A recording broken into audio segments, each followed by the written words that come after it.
Saktah ialah dari segi bahasa bererti diam. Manakala dari segi istilah, memberhentikan bacaan tanpa bernafas dengan kadar 2 harakat kemudian menyambung semula bacaan dengan nafas yang sama. Okey, perkara kedua yang kita kena tahu mengenai saktah iaitu tanda saktah di dalam Al-Quran. Apakah tanda saktah di dalam Al-Quran? Okey, terdapat sin kecil yang terletak di atas huruf akhir pada kalimah-kalimah tertentu yang terdapat hukum saktah di dalam Al-Quran. Baik, yang ketiga, hukum saktah. Apakah hukum saktah? Hukum saktah ialah wajib dibaca saktah pada 4 tempat di dalam Al-Quran. Yang pertama, pada surah Kahfi ayat 1. Yang kedua, pada surah Yasin ayat 52. Yang ketiga, pada surah Al-Qiyamah ayat 27. Dan yang keempat, pada surah Al-Mutaffifin ayat yang ke-14. Hukum wajib saktah ada 4 tempat. Mari sama-sama kita menghafalnya.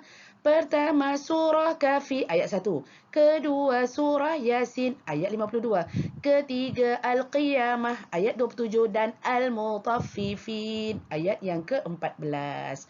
Baik, dan yang terakhir pada yang berkaitan dengan saktah iaitu hukum saktah harus juga dibaca pada 2 tempat di dalam Al-Quran, iaitu pada surah Al-Anfal, di antara surah Al-Anfal dan surah At-Taubah, iaitu yang berbunyi akhir surah Al-Anfal, innallaha bikulli syai'in alim. Dekat situ ada tanda saktah bara'atun minallahi wa rasulih. Dekat situ ada tanda saktah. Jadi dekat situ harus dibaca saktah pada hukum saktah. Dan satu lagi pada perkataan hak iaitu maliyah. Ma aghna anni maliyah. Halaka anni sultaniyah.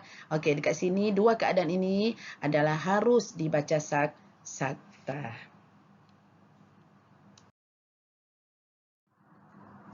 Hukum bacaan khas yang kedua iaitu imalah. Imalah dari segi bahasa bermaksud condong atau sengit. Manakala pada istilah pula iaitu menyebut baris atas condong kepada baris bawah. Tanda imalah di dalam Al-Quran dapat dikenali dengan tanda diamond di bawah huruf Ra. Manakala hukum bagi bacaan saktah adalah wajib dibaca, hukum bagi bacaan imalah adalah wajib dibaca secara imalah. Okey, baik. Cara bacaannya ialah pada kalimah tanda diamond di bawah ra itu tidak ada dibaca secara re. Contoh dia do re, do re. Jadi re kita baca re, bukan ro, bukan re, bukan ri. Jadi kita baca re pada tanda diamond di bawah huruf ra. Okey. Bacaan imalah mengikut riwayat Hafs membaca imalah dengan imalah kubra. Okay, tempat dalam Al-Quran yang terdapat hukum imalah cuma ada satu tempat iaitu dalam surah Hud ayat yang ke-41.